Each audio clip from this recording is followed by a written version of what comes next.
Hey everybody, Ed here with the Digital Digest, and today I wanted to give you guys some initial impressions of the BlackBerry Playbook. Now, kind of excited to be reviewing this device because it's one of the first tablets in a long time that I'm looking at that isn't running an Android or Apple-based OS. It's powered by QNX, pretty intuitive and interesting operating system, which if you don't know a lot about, I'll get to in later reviews. But again, today focusing on initial impressions. RIM has launched 3 different versions of this 7-inch capacitive screen tablet. Basically, key differences are simply storage capacity. This is the 16 gigabyte version. It's priced at $499.99. It is Wi-Fi only, as are the other models. And that is a little bit disappointing, and I kind of am a little bit confused why RIM would even go that route, considering they are hinging on the BlackBerry brand, which is targeted, towards mobile professionals who I would think want data instantaneously, and that would require having a radio on board, not just Wi-Fi capability. Of course, tethering is a very common thing these days, but it's really becoming a bit of an antiquated method for many, not all. I myself still think that tether is a great option. But that aside, let's talk about what you're getting at that $500 price point. You're looking at again, a 7-inch capacitive screen, 4-input multi-touch, 1024 by 600 resolution. Really like the screen, really impressed. For a first attempt, it's definitely quite nice, really responsive, and really only second rate to what the Zoom and iPad 2 have to offer, in my opinion. In terms of actual hardware under the hood, you're looking at a 1 gigahertz A9 OMAP processor that's manufactured by TI, as in Texas Instruments. So a really good dual-core processor there, no question about that. Really only outpaced by the Zoom and iPad 2. Also, you're getting a gig of RAM, which is definitely pretty much the standard for tablets these days. It does have support for Adobe Flash, and it's been pretty impressive so far. And I'll get to that again in another review later down the road when I've spent more time with it.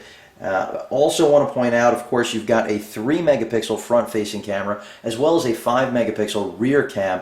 However, no flash. Not sure why RIM omitted a flash on the back of the device. Not that it's a big deal. I personally never really use tablets as cameras anyway. It's a bit awkward. Forget that their sensors are never really the best for taking pictures, but it doesn't make sense when pretty much all of the competition has put a flash on the rear of the tablets these days. Beyond that, there is a lot of promise for support of Android apps.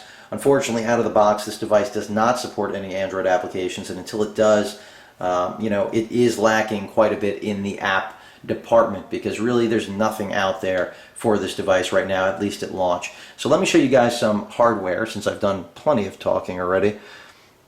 As I described, you're looking at a OS that is really optimized for multitasking. As you can see, we've got a web browser there, and then App World, and then the video and picture library, all really nice features, as well as the camera. You can control it in this traditional way that I am and jump in and out of applications, but you're also able to basically multitask and jump in and out of what you're doing by gesturing. So we're watching a video now. This is HD, by the way. And I can just, of course, gesture out of that, and we're in App World. So definitely, evidence of what a great multitasking device, at least potentially, this can be. As you can see, no hiccups there. Really a speedy tablet, in my opinion. Again, the gesturing, you can see if I flip up there, we get access to the different apps it has on board right now. And you can also just get those, obviously, by touching those tabs. Everything's pretty simple, well laid out. I like what I see. You swipe down, you get access to the menu options of whatever application you're in, essentially. So right now we're just getting the actual system settings. As you can see, we are running the latest version of the OS, as this did update as soon as I powered it up. Wasn't in love with the fact that BlackBerry, or RIM I should say, forced me to create a user ID in order to actually, before I could actually even connect to Wi-Fi. Very reminiscent of having to, connect with the iPad or iPad 2 to iTunes, making it more of a bridge device really than an independent tablet. Granted, I did not have to connect this to a computer. It's again just the idea of having to create a user ID with them. I know that they're going to try to integrate that and develop it, and that's the purpose, but wasn't in love with that. Bridge connection, which should actually permit you to have email sync as well as calendar sync, if you own a BlackBerry device right now, is still not functional. So that's a pretty big shortcoming out of the box. But let me show you guys, some actual hardware, since you've pretty much got an idea, a quick look. Obviously up here in the right corner, we've got settings, battery, Wi-Fi, Bluetooth, and then even orientation control if you want to turn that on or off. Battery life, by the way, is what the claims are pretty much estimating now, somewhere between 7 and 8 hours, which is pretty solid, I would say. So you can see we've got the 3 megapixel camera up there, as well as the light sensor. Also at the top of the unit, we've got the only physical buttons on the entire device. Let me see if I can get you guys a proper view of them. There we go, in focus. We've got the power button, which I have to say is brutal. Unless you have some sort of Martian tentacle finger, good luck pressing that, or extraordinarily long nails. I mean, the button is even recessed, which makes it even more difficult. I mean, you can see a little bit of scale, Then next to the power button, you've got volume rockers that are flanking a pause and play button, which is a nice touch for media control, since the Playbook is really a very capable media player. 3.5mm headphone jack, as well as 2 of the microphones are right up here. On the back of the unit, you're looking at a rubberized finish, no texture here, but grippy nonetheless. Your BlackBerry logo, your 5 megapixel camera.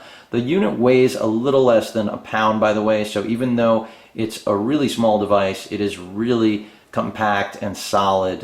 No question that RIM did not spare, or rather they didn't spare any expense in terms of the fabrication of this unit. Really a nice attempt, I would say, for a first outing.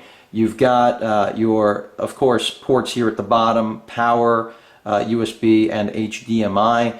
So that's definitely a good thing to have out of the box. It does not require a dock to do any HDMI out. Again, no storage expansion, and also you're not able to hook up a hard drive or anything like that. No USB host. So that's a little bit disappointing. But otherwise, no other physical buttons to show you guys. Again, just some initial impressions. Wanted to give you guys a first look at this tablet, since I know there are many of you out there that are interested in what the Playbook has to offer. So you will see more in the future of this device. Again, web performance has been pretty good, which I'll show you guys in another video. Really impressed with the flash performance so far. Anyway, any questions or comments, please feel free to post them. And of course, as usual, please feel free to subscribe. Later.